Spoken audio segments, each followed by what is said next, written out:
খুব অল্প সময় আমরা এই প্রেস কনফারেন্সটা কল করেছি এবং আপনাদের সবাইকে অসংখ্য ধন্যবাদ জানাচ্ছি। আপনারা অনেক কষ্ট করে স্বল্প সময়ের মধ্যে মোটামুটি প্রেস এবং মিডিয়া সবাই আজকে এসেছেন। আমাদের যে বক্তব্যটা ছিল ইজ ভেরি ইম্পর্টেন্ট। আপনারা জানেন যে আমরা দীর্ঘ 4-5 বছর ধরে ডক্টর জাকির নায়েককে বাংলাদেশে নিয়ে আসার চেষ্টা করছিলাম এবং অনেক প্রতিবন্ধকতা, অনেক ঝামেলা কম বেশি আপনারা সবাই জানেন। যে কোনো কারণেই হোক ডাক্তার জাকির নায়েককে আমরা বাংলাদেশে আনতে পারিনি এবং finally we got the permission. আমরা সরকারি অনুমতি পেয়েছি 28-29 তারিখে ঢাকায়, এবং এরপরে ঢাকার পরে চিটাগং, খুলনা, রাজশাহী, বগুড়া আরও 5টা জেলায় আমরা এই মেগা লেকচার প্রোগ্রামটা করার পরিকল্পনা করেছিলাম এবং এর জন্য সকল প্রস্তুতি কিন্তু আমরা প্রায় 80% সম্পন্ন করেছি। আর সে সাথে অনেকগুলো টাকা আমাদেরকে এখানে বিনিয়োগ করতে হয়েছে। আর আমরা কিছুটা আমরা জানিয়েছিলাম মিডিয়ার মাধ্যমে, ইনফ্যাক্ট যদিও আমরা কোনো প্রেস কনফারেন্স আগে করিনি, আমাদের অফিসিয়াল প্রেস কনফারেন্স লঞ্চিংটা আমরা চেয়েছিলাম 8-9 তারিখের দিকে করতে। আমরা এটার জন্য মন্ত্রণালয়ের কাছে এবং বর্তমান পরিস্থিতির কারণে আমরা ট্রিপল প্রোটেকশন নিয়ে, যেহেতু বর্তমান দেশের পরিস্থিতি সব কিছু বিবেচনা করে আমরা সিকিউরিটি অ্যারেঞ্জমেন্ট করি এবং এটার জন্য প্রশাসনিকভাবে বাংলাদেশ আর্মি, পুলিশ সব বাহিনী থেকে আমরা অনেক সহযোগিতা পেয়েছি এবং এটার জন্য যে ধরনের সিকিউরিটি অ্যারেঞ্জমেন্ট দরকার সেটা এর আগে বাংলাদেশের কোনো ইভেন্টে এভাবে হয়নি যেভাবে আমরা পরিকল্পনা করেছিলাম, এবং প্রশাসনের কাছ থেকে আমরা দারুণ সহযোগিতা পেয়েছি এবং আমাদের এন্টায়ার সিকিউরিটি সিস্টেমটা আমরা বলবো ফুল প্রুফ ছিল।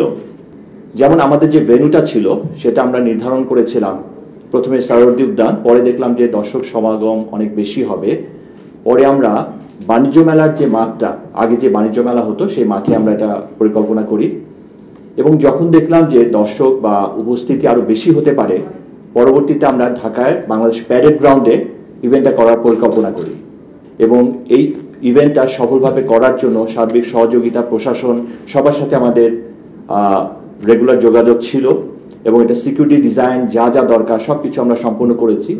আমরা আগে বলেছিলাম প্রায় 80% আমরা কিন্তু ইভেন্টে সব কিছু সম্পন্ন করে ফেলেছিলাম সময়ের আগেই।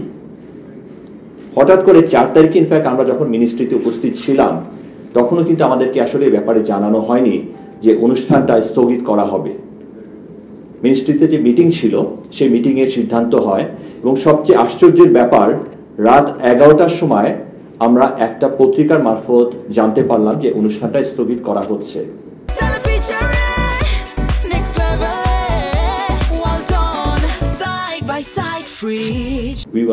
আমরা আসলে শক ছিলাম, কারণ এত অল্প সময় এত কিছু করার পরেও সব ধরনের ব্যবস্থা যা যা প্রয়োজনীয় দরকার তার চেয়ে আমরা বেশি সব আয়োজন করে রেখেছিলাম।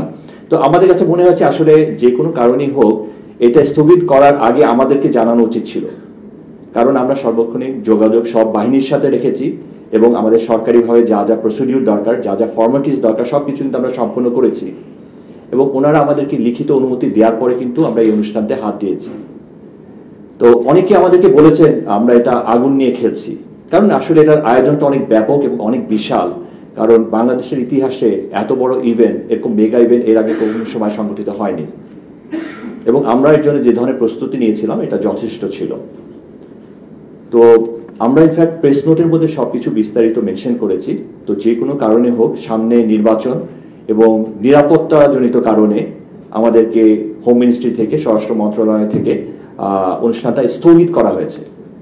আমরা এখনো বলছি না যে অনুষ্ঠানটা ক্যান্সেল করে দেওয়া হয়েছে, অনুষ্ঠানটা স্থগিত করা হয়েছে এবং আমার বিশ্বাস স্বরাষ্ট্র মন্ত্রণালয় থেকে ডাক্তার জাকির নায়েকের অনুমতিক্রমে আমরা পরবর্তী শিডিউলটা ঘোষণা করব, যেহেতু আমাদের অনেক বিশাল অলমোস্ট কোটি কোটি টাকা এখানে বিনিয়োগ হয়ে গেছে এবং সব ধরনের সরকারি ডকুমেন্টস, ইন্টারন্যাশনাল ডকুমেন্টস যা যা দরকার সব কিছু আমরা ব্যবস্থা করে তারপর আমরা হাত দিয়েছিলাম এবং আমাদের এই ডাক্তার জাকির নায়েকের সাথে পিস টিভি সবাই মিলে 90 জনের উপর একটা টিম, ওনাদের 5 তারকা হোটেল বলেন, ইভেন লজিস্টিক সাপোর্ট বলেন, এন্টায়ার সেট আপ বাইরে থেকে আসার কথা ছিল এবং অনেক কিছু বাংলাদেশে চলে আসছে এয়ারপোর্টে।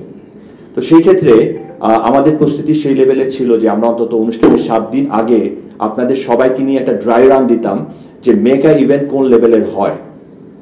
আমরা সচরাচর মালয়েশিয়া বা ইন্দোনেশিয়া বা অন্যান্য কান্ট্রিতে ওনার লেকচার দেখে থাকি, তো তো আমাদের উদ্দেশ্য ছিল ওটাকে বিট করে একটি ডিফারেন্ট ভাবে এবং সম্পূর্ণ ব্যতিক্রম ধর্মী একটি অনুষ্ঠান বা লেকচার প্রোগ্রাম আপনাদেরকে উপহার দেয়া।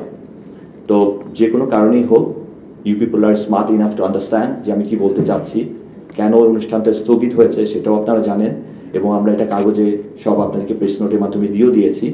তো আজকে আপনাদেরকে এটা আনুষ্ঠানিকভাবে জানানো যে অনুষ্ঠানটা আমরা করতে পারছি না এই মুহূর্তে, সরকারিভাবে এটাকে স্থগিত করা হয়েছে, এবং আমরা সম্ভবত মার্চের দিকে সরকার অনুমতি দিলে আমরা সেম একইভাবে, যেহেতু সব ধরনের অ্যারেঞ্জমেন্ট রেডি হয়ে আছে, আমরা এই অনুষ্ঠানটা নির্বাচনের পরে হাত দেব। এই অনুষ্ঠানটা আয়োজন করার সময় আমাদের কাছে অনেক ধরনের প্রেশার এসেছিল, অনেক ধরনের প্রশ্নের সম্মুখীন আমরা হয়েছি। আমি আবারও স্পষ্ট করতে চাই, এটা কোনো রাজনৈতিক অনুষ্ঠান নয়, এটা কোনো পলিটিক্যাল ব্যানার বা কোনো সংগঠনের ব্যানারে এই অনুষ্ঠান নয়। আমরা ডক্টর জাকির নায়েককে অনেক আগেই থেকে 4-5 বছর আগে থেকে চেষ্টা করেছি ওনাকে নিয়ে আসার জন্য। সো এবার আমরা সফল হয়েছিলাম, কিন্তু প্রতিবন্ধকতার কারণে আমরা অনুষ্ঠানটা 28 তারিখ 29 তারিখে করতে পারছি না। আমরা পরবর্তী ডেট আপনাদেরকে অবশ্যই জানিয়ে দেব। তো আমি আপনাদেরকে অনুরোধ করব, আপনারা আপনাদের মতো জিনিসটা তুলে ধরবেন, আমাদের নিউজটা তুলে ধরবেন, সবার কাছে যেন পজিটিভ এবং আসল নিউজটা যায়। আপনারা কেউ এটাকে অন্যদিকে প্রভাবিত করার চেষ্টা করবেন না, কারণ সবার আগে দেশ এবং দেশের মানুষ।